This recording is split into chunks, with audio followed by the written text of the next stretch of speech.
She asked me for one last night with her ex before our wedding. And I said yes.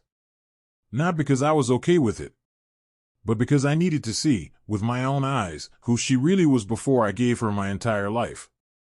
We'd been engaged for 10 months. I thought I knew her.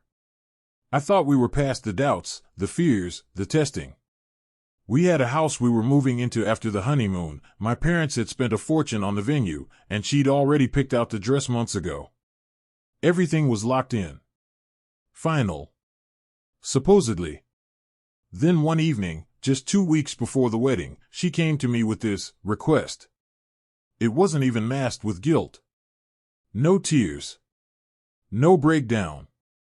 Just a calm, awkwardly worded conversation that went something like, "There's something I need for closure, something to make sure I'm really ready for this step with you." I thought she was going to tell me she needed therapy. Or maybe that she'd been feeling distant and wanted to reconnect with me before we got married. But no. She said she needed to spend one night with her ex. One night. No strings. Just clarity, she claimed. I froze. I asked her if she was joking.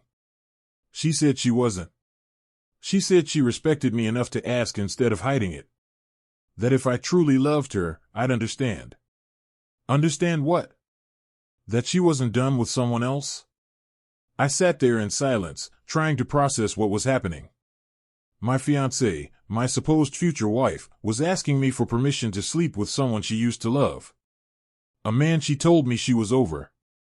A man who, by the way, cheated on her and left her broken years ago. I asked her why now. Why bring this up 2 weeks before we're meant to say vows? She said, because I don't want to wonder. I want to be fully present with you. Forever. That was her logic. She wanted a hall pass to her past, so she could walk into our future without baggage. I don't know what came over me in that moment. Maybe it was rage. Maybe it was detachment. Maybe some deep part of me had already given up. But I said yes. I said, okay. If that's what you need. Go ahead. She blinked. Almost surprised. She asked, really? And I nodded. Really? She leaned over and kissed my cheek like it was some romantic agreement, then whispered, "Thank you for understanding." That was the last time she ever saw me. She thought she was getting closure. What she got was abandoned. The next morning, while she was off chasing clarity between someone else's sheets, I was already packing.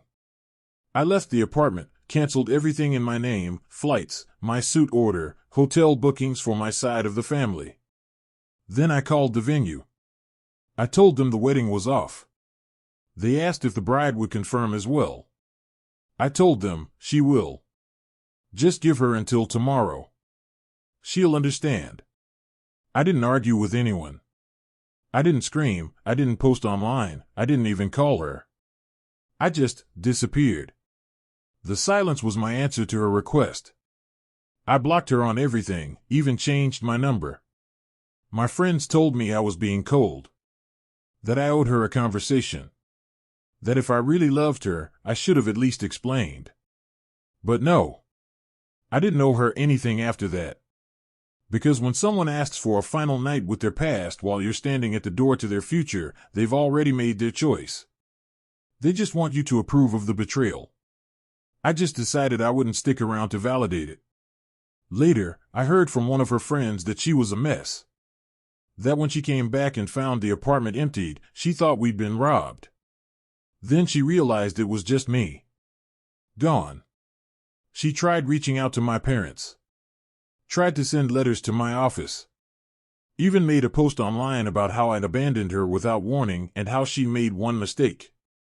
But it wasn't a mistake. It was a request. A conscious choice to disrespect everything we built.